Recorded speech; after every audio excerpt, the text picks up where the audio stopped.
I remember as far back as we were living in the Army Street projects, and my mother and my father, they moved over to Bayview Hunters Point.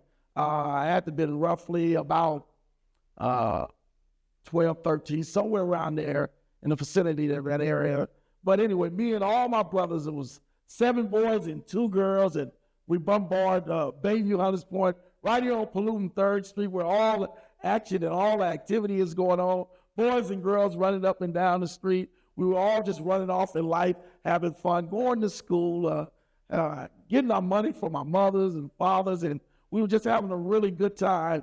Bayview was a different look from Army Street projects. We was living in a big home, and all the brothers and sisters, we were just having a lot of good fun, a lot of fun.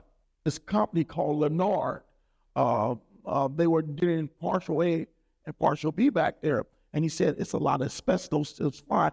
And when we looked at the children, they were all covered in a white fume.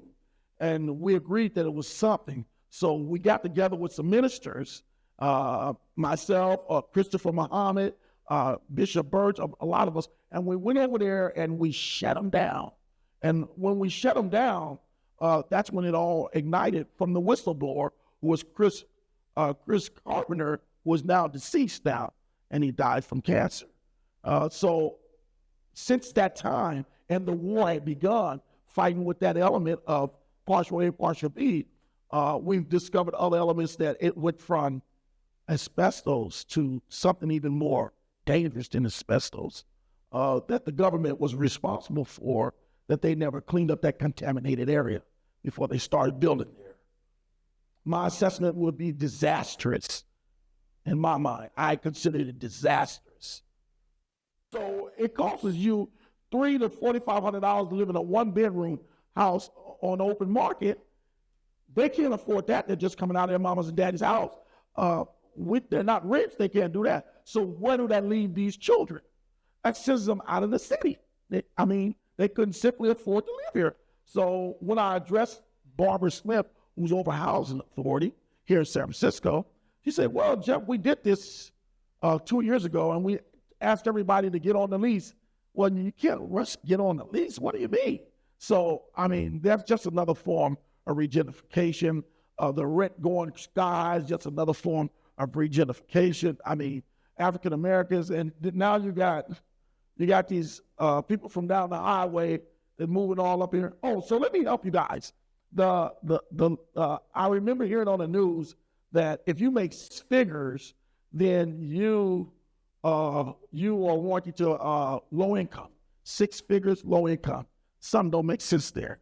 If you make 6 figures now, you qualify for low income. So where do that put people that are really low income people at? And whose money are they going to accept first? Would they accept somebody that's AFDC? Would they accept somebody that's Section A? Or will they accept somebody actually making 6 figures first? You're talking about regentrification here, right? Okay.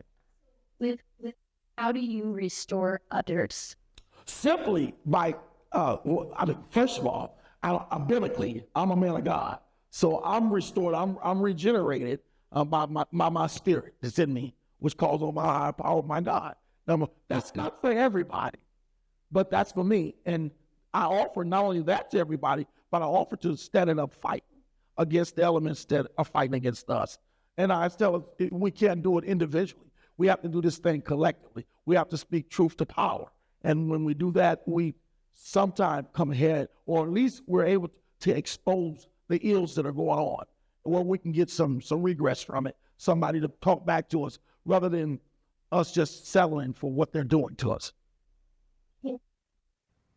Maybe, I don't know that one of my probably best scriptures, the Lord is my shepherd, is Psalms 20:30. The Lord is my shepherd, I shall not want. He maketh me to lie down in green pastures. He leadeth me beside the still waters. He restored my soul. He leadeth me in the path of righteousness for his name's sake. Yea, though I walk through the valleys, the shadows of death, I will fear no evil. For thou art with me. Thy rod and thy staff, they comfort me. Thou preparest a table before me in the presence of all of my enemies, and thou anointest my head with oil. My cup runneth over. Surely goodness and mercy shall follow me all the days of my life, and I shall dwell in the house of righteousness, the Lord. Amen. Amen. I try to be fair. My job is, and I try not to be judgmental. It's not my job. But the role of the church as it relates to the community, historically speaking, the church has always been an entity to intervene when there's trouble in the land. When the king in the Old Testament, when the kings couldn't figure it out, they would call on the prophets. They would call on the people who had the power of God, and they were able to surrender better selections, better understanding to what was going on, give better disposition. And still, the power still lies in the church. And I believe that if the church would embed itself more in the community, when I say the church, I'm not talking about the structure of the building. I'm talking about the people who believe or claim to believe in a God, who trust them where other people don't care about that, but that they trust them, that they will not only come out of the church, but be seen, be very adamant about what this, and be passionate and be real about it. Otherwise, don't say something that you don't mean.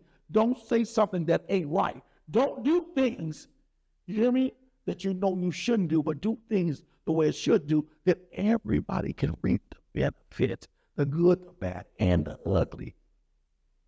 Whatever hood is to you, some professionals don't digest that, don't really understand that, but I'll put neighborhood, if you can't understand hood, to neighborhood. It's the same thing, you know what I'm saying? We're just speaking different, and many people speak different, but that would be, first and foremost, it takes the hood to save the hood. Whatever's in my hood and having problems, it's my job to really help them.